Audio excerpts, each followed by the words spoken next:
আসসালামু আলাইকুম, welcome to my channel Sultana Sumit kitchen. আজ আমি আপনাদের সাথে শেয়ার করছি সফট তুলতুলে স্পঞ্জি অসংখ্য জালিদার রসগোল্লা রেসিপি। যারা মিষ্টি বানাতে গিয়ে অনেক দুধ চিনি নষ্ট করেছেন তাদের জন্য আমার আজকের এই রেসিপি। আমি অনেক এক্সপেরিমেন্টসের পর আমি সফল হয়েছি, তাই আমি আপনাদের সাথে ভাবলাম রেসিপিটি শেয়ার করি। দেখুন, দেখে কি বিশ্বাস হচ্ছে না কত তুলতুলে নরম। ছানা কাটা সহ অনেক টিপস অ্যান্ড ট্রিক্স থাকবে আমার এই রেসিপিতে, তাই দেরি না করে আমার এই রেসিপিটি ফলো করে আপনিও বানিয়ে ফেলুন পারফেক্ট স্পঞ্জি রসগোল্লা রেসিপি। চলুন যাওয়া যাক আমার কিচেনে। ছানা কাটার জন্য প্রথমে আমি এখানে নর্মাল তাপমাত্রার প্যাকেটের দুধ নিয়েছি, লিকুইড মিল্ক 1 লিটার, একদম ফুল ক্রিম মিল্ক। আপনার গরুর দুধ হলে আরো ভালো হবে। এখন আমি ভালোভাবে একটা বলক তোলা পর্যন্ত অপেক্ষা করেছি। দেখুন বলক চলে আসছে। এখন আমি চুলাটা অফ করে দিয়ে আমি স্প্যাচুলার দিয়ে ভালোভাবে একটু তাপমাত্রাটা একটু কমিয়ে নিচ্ছি। একটু কমিয়ে নিতে হবে মিনিমাম 1 মিনিট। এখন আমি একটা ভিনেগার সলিউশন বানিয়ে নিচ্ছি। এখানে আমি ভিনেগার নিয়ে নিচ্ছি 2 টেবিল স্পুন, আর নর্মাল পানি নিয়েছি 1 table spoon. Total 3 table spoon পানি দিয়ে আমি একটা ভিনেগার সলিউশন বানিয়ে নিচ্ছি। এটা আপনাদেরকে দেখানোর সুবিধার্থে আমি দেখিয়ে দিলাম। এর চেয়ে বেশি নিতে যাবেন না, তা না হলে রসগোল্লার পারফেক্ট ছানা কাটবে না। আর পারফেক্ট ছানা না হলে আপনার রসগোল্লা হবে না। এখন আমি আস্তে আস্তে করে দেখুন কিভাবে স্প্যাচুলাটা নাড়িয়ে নিচ্ছি। একটু একদম আলতু করে নাড়িয়ে নিতে হবে যাতে ভিনেগার সলিউশনটা পুরো দুধের মধ্যে ছড়িয়ে যায়। এভাবে যখন একটা সবুজ পানি আসবে ততক্ষণ পর্যন্ত অপেক্ষা করবেন, কিন্তু সাদা থাকা পর্যন্তকালীন কখনই উঠাতে যাবেন না, এমনকি সেকেও নেবেন না, তা না হলে ছানাটা গলে যাবে, এমনকি পানির সাথে চলে যাবে। এখন দেখুন ছানা কাটতে শুরু করেছে। আমি আরো 2 থেকে 3 মিনিট অপেক্ষা করব একদম সবুজ পানিটা আসা পর্যন্ত। অবশ্যই টিপসটা আমার ফলো করবেন, তা না হলে আপনাদের ছানা পারফেক্ট হবে না। আপনার রসগোল্লা মিষ্টির জন্য দরকার একটা সফট ছানা।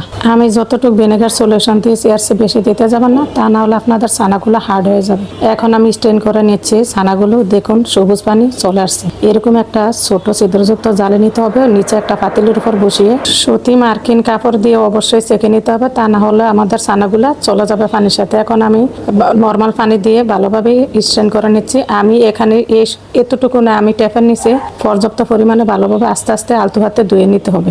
এখন দেখুন ছানাগুলো এখন আমি একটু যাতে ভিতরে গরম না থাকে আমি এই জন্য স্প্যাচুলার দিয়ে ভালোভাবে একটু নেড়ে নিচ্ছি। অবশ্যই এই কাজটা করবেন। এখন আমি ভালোভাবে কাপড়টা মুড়িয়ে পানিটা আস্তে আস্তে আলতু হাতে চেপে নিব, কিন্তু ছানার উপর চাপ দিতে যাবেন না। আপনার কাপড়টা মোড়াবেন আর চেপে নেবেন।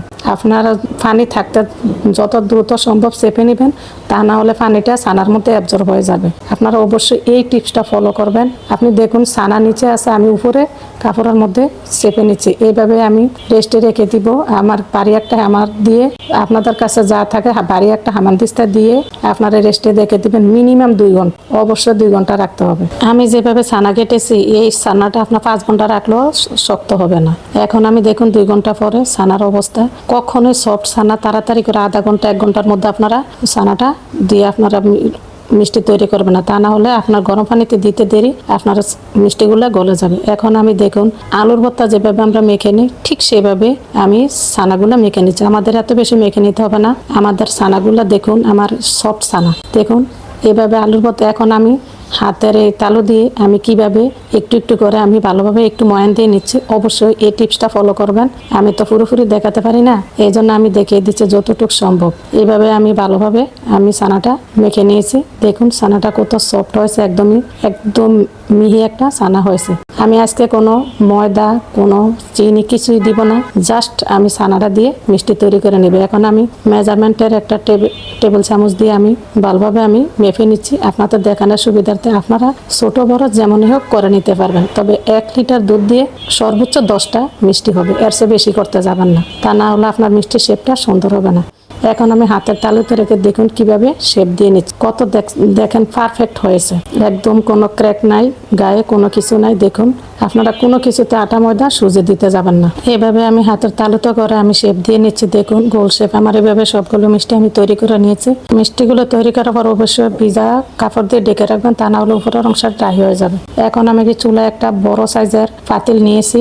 এখানে 1 কাপ চিনি দিয়ে আমি 5 কাপ পানি দিয়ে দিচ্ছি। অবশ্যই আমার এই মেজারমেন্টটা ফলো করবেন। তাহলে আপনার মাঝে দিয়ে কোনো পানি অ্যাড করতে হবে না, আর মিষ্টি শিরাটাও আপনার শুকিয়ে যাবে না। এখন আমি স্প্যাচুলার দিয়ে ভালোভাবে নেড়ে নিচ্ছি। আমি বলক আসা পর্যন্ত অপেক্ষা করছি। এখন দিয়ে দিচ্ছি ফ্লেভারের জন্য আমি 3 পিস সবুজ এলাচ। অবশ্যই আপনারা যদি সবুজ এলাচ না থাকে তাহলে আপনারা গুঁড়োটা দিতে পারেন। এখন আমার পানিগুলো ভালোভাবে 2 থেকে 3 মিনিট ফুটিয়ে নিয়েছি। অবশ্যই 2 থেকে 3 মিনিট ফুটিয়ে নেওয়ার পরে আপনার মিষ্টিগুলো দিবেন। এখন আমি একটা একটা করে মিষ্টি ছেড়ে দিচ্ছি।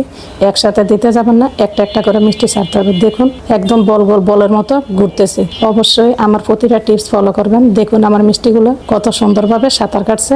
অবশ্যই এইভাবে মিষ্টিগুলো ছাড়তে হবে। এখন আমি আবারও 2 মিনিট এভাবে ঢাকনা ছাড়া জাল করে আমি এখন ঢাকনা দিয়ে দিচ্ছি মিনিমাম 20 মিনিটের জন্য। এর মধ্যে আর ঢাকনাটা খুলতে যাবে না। প্রথম 10 মিনিট মিডিয়াম হাই হিটে জাল করে নেবেন, ঢাকনা খোলা যাবে না। আর পরবর্তী 10 মিনিট একদম মিডিয়াম হিটে করে দিবেন। দেখুন 15 মিনিট পরে মিষ্টির অবস্থা, কিন্তু কোনো কিছুতে ঢাকনা খুলবেন না, যেহেতু আমাদের মেজারমেন্ট ঠিক আছে। দেখুন 15 মিনিট পরে আমি এভাবে 10 মিনিট পরে থেকে 3 বার এভাবে দোল দিয়ে দিছি ঢাকনা খোলা ছাড়াই। এটা শুধু আপনাদের দেখানোর সুবিধার্থে। এখন 20 মিনিট পর দেখুন আমার মিষ্টিগুলো একদম কুক হয়ে গেছে আর পানিগুলো কত স্বচ্ছ আছে।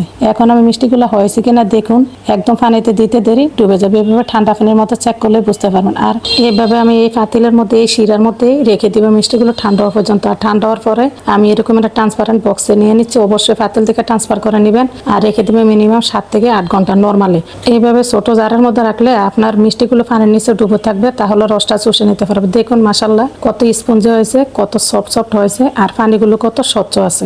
এখন আমি একটা বাটিতে সার্ভ করে দেখিয়ে দিয়েছি আমার প্রতিটা মিষ্টি কত পারফেক্ট হয়েছে, এমনকি সফট হয়েছে। আপনারা দেখে বুঝতে পারছেন এখানে শুধু বানানো গল্প না, এভাবে আমি সার্ভ করে দেখিয়ে দিচ্ছি তা যাতে আপনাদের বিশ্বাস হয়।